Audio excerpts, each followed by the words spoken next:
Hello viewers, कैसे हैं आप सब। उम्मीद करता हूं कि आप सब बिल्कुल ठीक होंगे।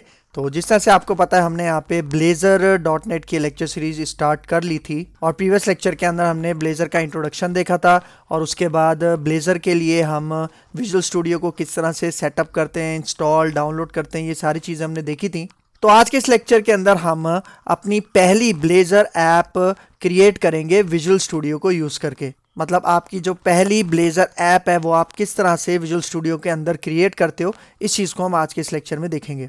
तो आपने मेक श्योर करना है कि आपने इस वीडियो को एंड तक वॉच करना है ताकि आपको इसका कंप्लीट कॉन्सेप्ट समझ में आ सके। तो वीडियो को स्टार्ट करने से पहले एक छोटी सी रिक्वेस्ट कि अगर आप मेरे चैनल पे फर्स्ट टाइम आए हो और अभी तक आपने मेरा चैनल सब्सक्राइब नहीं किया तो चैनल भी सब्सक्राइब कर लो, इसके साथ साथ बेल का आइकन भी प्रेस कर लो क्योंकि और भी बहुत सारी वीडियोस इस लेक्चर सीरीज के अंदर आने वाली हैं। तो मैं हूं आपके सर मोहम्मद आदिल और अब हम अपना लेक्चर स्टार्ट करते हैं।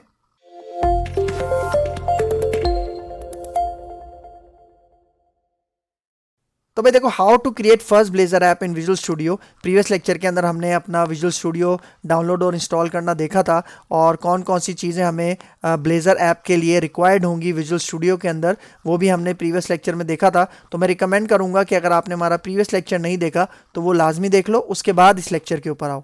तो भाई सबसे पहले मैं यहाँ पे चलता हूँ और विजुअल स्टूडियो हम ओपन करते हैं। ठीक है, आपने सर्च में यहाँ पे लिखना है विजुअल स्टूडियो। ठीक है, देखो 2022 हम यहाँ पे यूज़ कर रहे हैं। ठीक है, इसके ऊपर मैं क्लिक करता हूँ।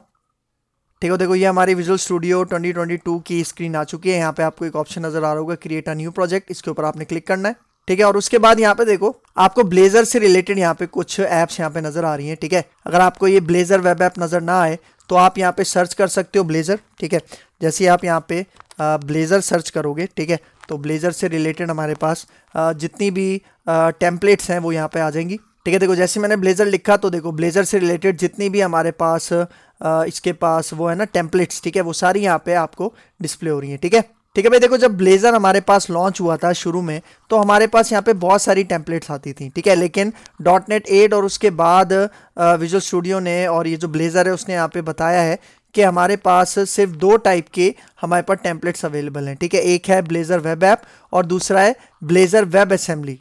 ठीक है, लेकिन हम यहाँ पे जो मोस्टली काम करेंगे वो हम इसके ऊपर करेंगे क्योंकि ये जो हमारे पास पहली आपको नजर आ रही है ना ब्लेज़र वेब ऐप, इसके थ्रू आप अपनी सर्वर ब्लेज़र सर्वर ऐप भी बना सकते हो, ब्लेज़र वेब असेंबली ऐप भी बना सकते हो। ठीक है, तो हम यहाँ पे इसी को यूज़ करेंगे। ठीक है, तो आपने यहाँ पे सिलेक्ट करना है ब्लेज़र वेब ऐप। ठीक है, और उसके बाद यहाँ पे आपने नेक्स्ट के ऊपर क्लिक करना है।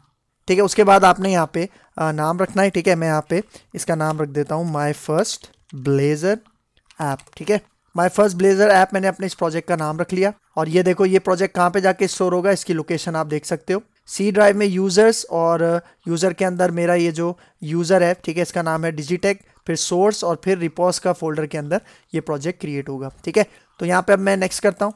तो देखो नेक्स्ट करने के बाद यहाँ पे देखो हमारे पास .NET 8 लॉन्ग टर्म सपोर्ट, अभी हम चूँकि .NET 8 हमारे पास लेटेस्ट है, लेकिन .NEट 8 के अलावा भी आ चुका है। ठीक है, .NET 9। ठीक है, देखो मैं यहाँ पे इसके ऊपर क्लिक करता हूँ तो देखो .NET 8 भी आपको दिखा रहा है और .NET 9 भी दिखा रहा है।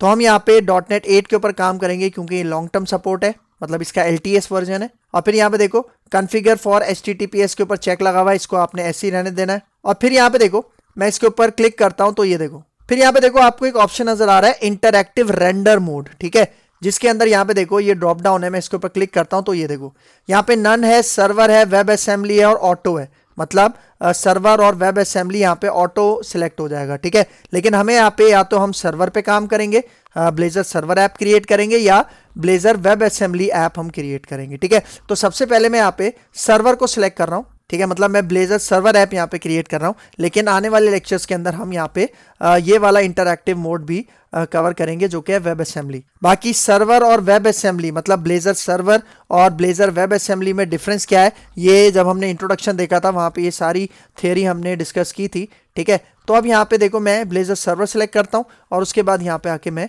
क्रिएट करके अपना प्रोजेक्ट यहाँ पे क्रिएट कर लूँगा। ठीक है, बाकी चीज़ें आपने एज इट इज़ यहाँ पे रहने देनी है। ठीक है, और कुछ भी नहीं छेड़ना, यहाँ पे क्रिएट के ऊपर क्लिक करना है। ठीक है, हमारा प्रोजेक्ट यहाँ पे क्रिएट हो रहा है।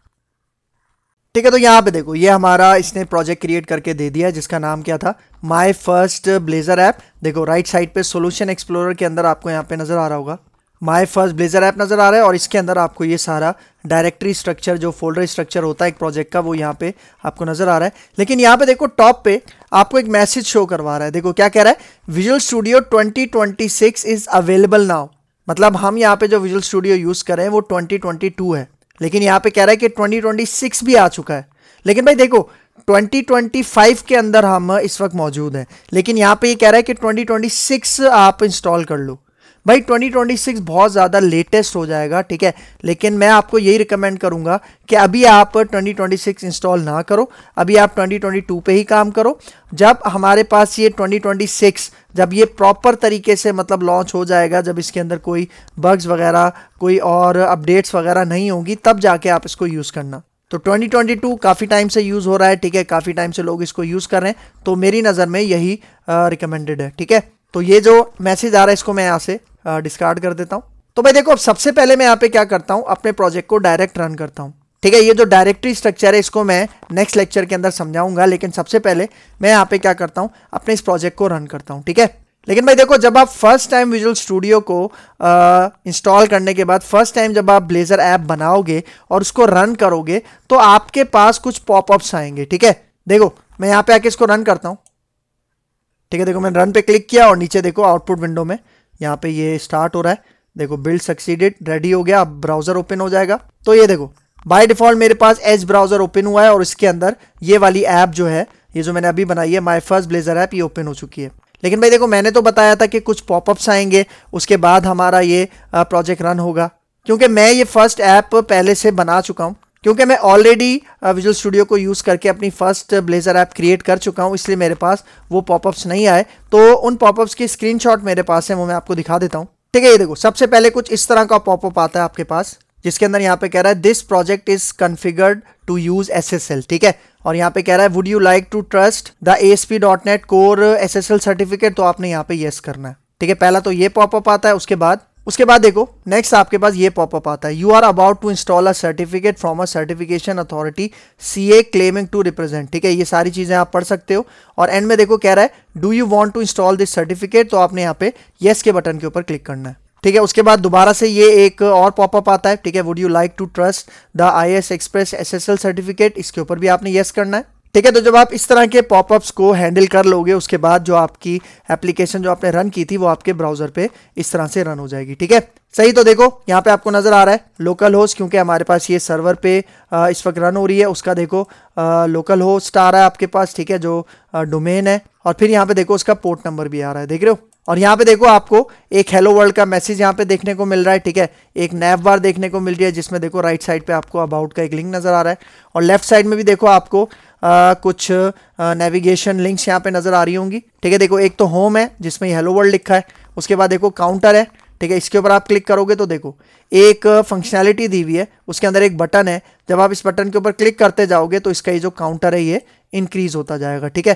देखो मैं क्लिक करता जा रहा हूँ, इसका काउंटर इंक्रीज होता जा रहा है। और एक वेदर है, वेदर के नाम से एक नेविगेशन लिंक है, आप इसके ऊपर क्लिक करो तो देखो कुछ इसने एक टेबल बनाया हुआ है, ठीक है, बाय डिफॉल्ट, और उसके अंदर कुछ डमी वैल्यूज यहाँ पे इंसर्ट की हुई हैं, ठीक है। सही, मैं वापस होम पे जाता हूँ तो ये हेलो वर्ल्ड हमारे पास आ रहा है।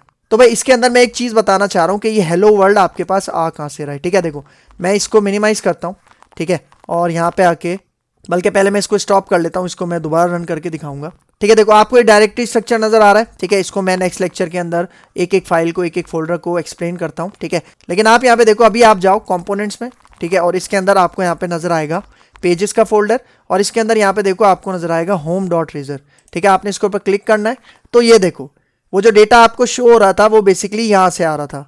तो देखो यहाँ पे अभी हेलो वर्ल्ड लिखा है ना, तो मैं इसको दोबारा रन करता हूँ, आप इसका रिजल्ट देखना, ठीक है। ये देखो ये हमारी एप्लीकेशन यहाँ पे रन हो चुकी है, ठीक है। ये ब्राउज़र आपको नज़र आ रहा है, मैं ज़रा इसको मिनिमाइज़ करता हूँ, ठीक है। और ये जो मेरी विजुअल स्टूडियो की विंडो है ना, इसको भी मैं यहाँ से इस तरह से छोटा कर लेता हूँ, ठीक है। सही, देखो इसको मैंने यहाँ से छोटा कर लिया, और इसी के साथ अब मैं अपना ये जो ब्राउज़र है इसको मैं यहाँ पे खोल लेता हूँ, ठीक है, क्योंकि मैं यहाँ पे आपको एक चीज़ दिखाना चाह रहा हूँ, ठीक है। इसको मैं पहले सेट करता हूँ, ठीक है। तो ये देखो ये हमारा आपको कोड नज़र आ रहा है और साथ ही में इसका रिजल्ट नज़र आ रहा है। तो अब मैं इसके अंदर कुछ चेंजिंग करता हूँ, ठीक है। फॉर एग्जाम्पल मैं अब इसको कहता हूँ यहाँ पे हेलो वर्ल्ड के बजाय मैं कहता हूँ हेलो आदिल, ठीक है। हेलो आदिल यहाँ पे लिखा। अब देखो अब मुझे अपने इस प्रोजेक्ट को स्टॉप करने की ज़रूरत नहीं है। मतलब पहले क्या करते थे, हम स्टॉप करते थे और दोबारा रीरन करते थे। हमारे पास यहाँ पे एक ऑप्शन होता है हॉट रीलोड का, मतलब एप्लीकेशन रन होती रहेगी, आप अगर कुछ यहाँ पे अपडेशन करना चाहते हो आप अपडेट करो और अपना ये जो एप्लीकेशन है इसको हॉट रीलोड कर लो। इससे क्या होगा कि आपको अपनी जो एप्लीकेशन है वो बंद करके दोबारा रीरन नहीं करनी पड़ेगी और आपको डेटा यहाँ पे जो भी अपडेशन होगी वो यहाँ पे रिफ्लेक्ट हो जाएगी। ठीक है, तो देखो यहाँ पे आपको एक ऑप्शन नजर आ रहा होगा हॉट रीलोड। ठीक है, आप इसके ऊपर भी क्लिक कर सकते हो, वरना शॉर्टकट भी देखो आपको दिखा रहा है Alt+F10। ठीक है, तो मैं इसके ऊपर क्लिक करता हूं। जैसे क्लिक करूंगा तो देखना ये देखो ये हॉट रीलोड हो गया और यहाँ पे देखो राइट साइड पे पहले हेलो वर्ल्ड आ रहा था और अब क्या शो हो रहा है आपके पास हेलो आदिल। ठीक है, तो इस तरह से आप क्या कर सकते हो, मैं इसको फुल स्क्रीन कर लेता हूँ। ठीक है, इस तरह से आप अपने इस प्रोजेक्ट को हॉट रीलोड कर सकते हो बगैर अपने इस प्रोजेक्ट को स्टॉप किए हुए। ठीक है, तो यहाँ पे हमने पहला प्रोजेक्ट अपना क्रिएट कर लिया, बिल्कुल सक्सेसफुल, कोई भी यहाँ पे एरर कोई भी इशू नहीं आ रहा। प्रोजेक्ट रन करते हुए कौन कौन से पॉपअप्स आते हैं, ठीक है, वो भी मैंने आपको यहाँ पे बताया। तो अब नेक्स्ट लेक्चर के अंदर ये जो पूरा का पूरा डायरेक्टरी स्ट्रक्चर है ना, ये मैं आपको अब एक्सप्लेन करूंगा। ठीक हो गया, तो यहाँ पे हमारा ये लेक्चर हो गया है वाइंड अप। तो अगर आपको मेरी वीडियो पसंद आई है तो मेरा चैनल जरूर सब्सक्राइब करके जाना, इसके साथ साथ बेल का आइकन भी प्रेस करना, क्योंकि और भी बहुत सारी वीडियोस इस लेक्चर सीरीज के अंदर आने वाली हैं। तो अगर आपको मेरी वीडियो पसंद आई है तो मेरा चैनल लाइक कीजिए, शेयर कीजिए और सब्सक्राइब कीजिए और मुझे अपनी दुआ में याद रखिए। तो मिलते हैं इंशाल्लाह नेक्स्ट लेक्चर में, तब तक के लिए दीजिए इजाजत। अल्लाह हाफिज।